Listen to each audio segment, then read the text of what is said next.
Assalamualaikum warahmatullahi wabarakatuh. Kami dari kelompok 5 akan mempresentasikan tentang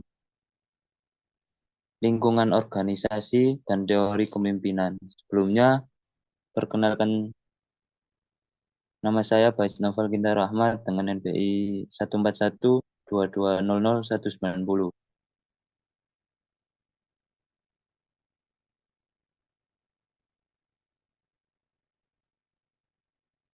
Saya Dimas Riza Fernandi, NPI 14122000154.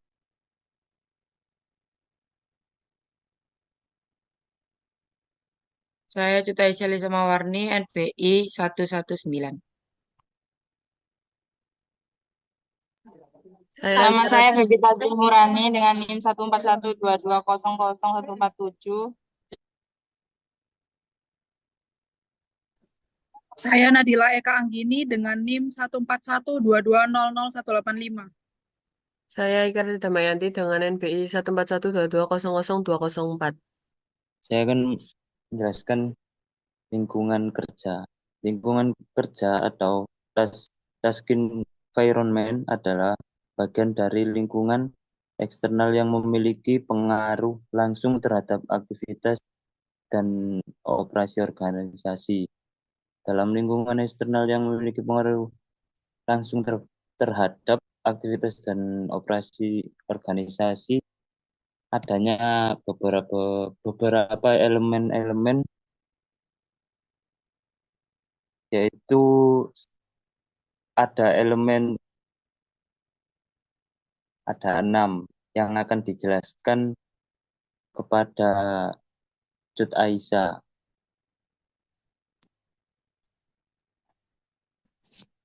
Faktor utama dalam task environment yaitu pertama pemasok atau supplier sebagai penyedia bahan baku, komponen atau tenaga kerja. Dua, pelanggan atau customers, dia untuk mempertahankan penjualan dan loyalitas. Tiga, pesaing atau competitors untuk menentukan strategi pasar perusahaan. Untuk yang keempat, distributor yaitu intermediaries itu sebagai mendistribusikan produk kepada konsumen. Yang terakhir, kebijakan pemerintah untuk kebijakan pemerintah seperti aturan pajak atau regulasi industri. Next.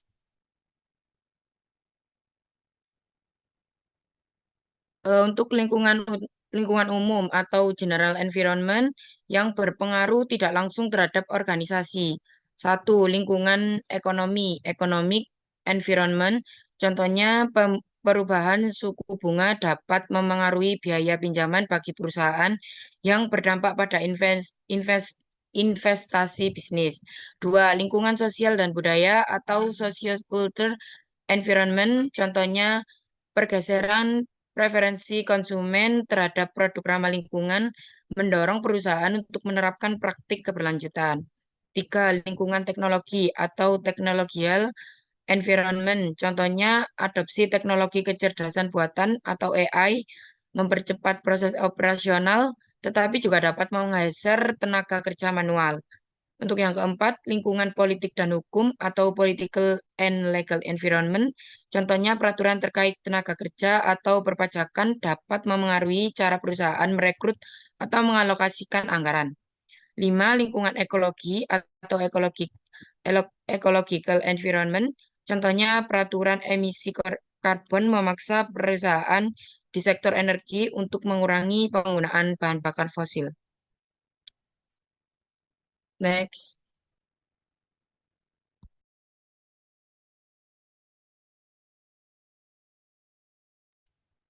Lingkungan internal dalam organisasi. Ada struktur organisasi atau organizational structure. Yang kedua ada budaya organisasi atau organizational culture. Yang ketiga ada sumber daya manusia atau human resource.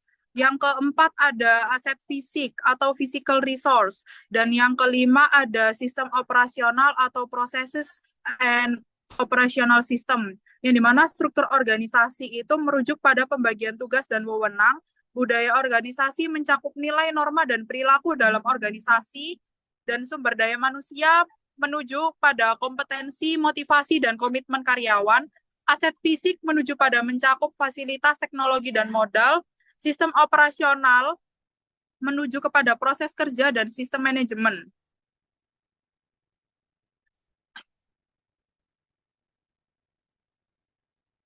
Lalu ada lingkungan eksternal dalam organisasi. Dalam lingkungan eksternal dalam organisasi ini terdapat dua, ada lingkungan umum dan lingkungan langsung. Yang dimana lingkungan umum ini mencakup ada faktor-faktor makro, yang dimana itu contohnya ekonomi dan masyarakat. Terbagi atas 4 komponen, yaitu ekonomi, sosial dan budaya, politik dan hukum, serta teknologi. Lalu lingkungan langsung, faktor eksternalnya contohnya pemasok dan konsumen, yang dimana komponennya adalah pemasok, konsumen, pesaing, dan distributor. Untuk yang selanjutnya yaitu ada gambar dan gambar model pada lingkungan organisasi, yaitu seperti berikut. Untuk yang selanjutnya ada teori kepemimpinan. Teori kepemimpinan adalah suatu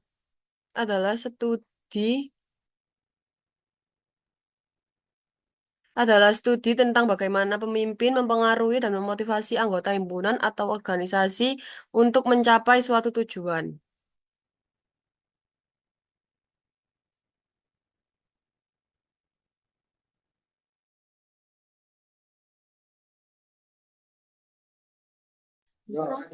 Berikut adalah jenis-jenis model kepemimpinan. Yang pertama ada teori karakteristik pemimpin,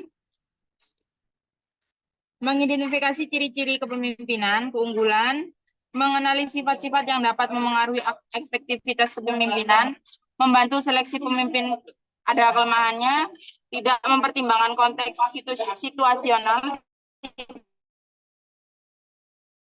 ada teori kepemimpinan, fokus pada interaksi pemimpin-pengikut. Keunggulannya, menyediakan panduan berbagai gaya kepemimpinan, fokus pada interaksi dapat meningkatkan kolaborasi. Kelemahannya, simplicity, kadang-kadang terlalu sederhana, dan konteks yang berbeda. Teori kepemimpinan situasional, gaya kepemimpinan disesuaikan dengan kesiapan tim. Keunggulannya ada adaptabilitas, fokus pada pengikut, mendorong pemimpin untuk memperhatikan kesiapan dan kemampuan tim. Kelemahannya, kerumitan, keterbatasan penilaian.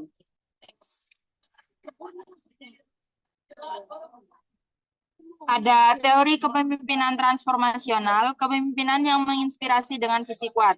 Keunggulannya, motivasi tinggi, mendukung perubahan positif dan inovasi dalam organisasi. Kelemahannya, terlalu idealistik, ketergantungan pada pemimpin. Teori kepemimpinan transaksional, penghargaan atau atas kinerja baik, hukuman atas kesalahan.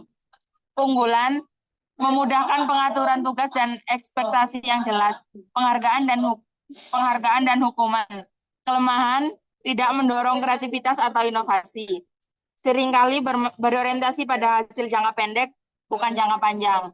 Teori kepemimpinan pelayanan, pemimpin melayani anggota tim mereka. Keunggulannya, fokus pada pengembangan dan pembangunan komunitas. Kelemahannya, kurangnya otoritas dan terkadang sulit untuk menetapkan batasan antara pemimpin dan pengikut.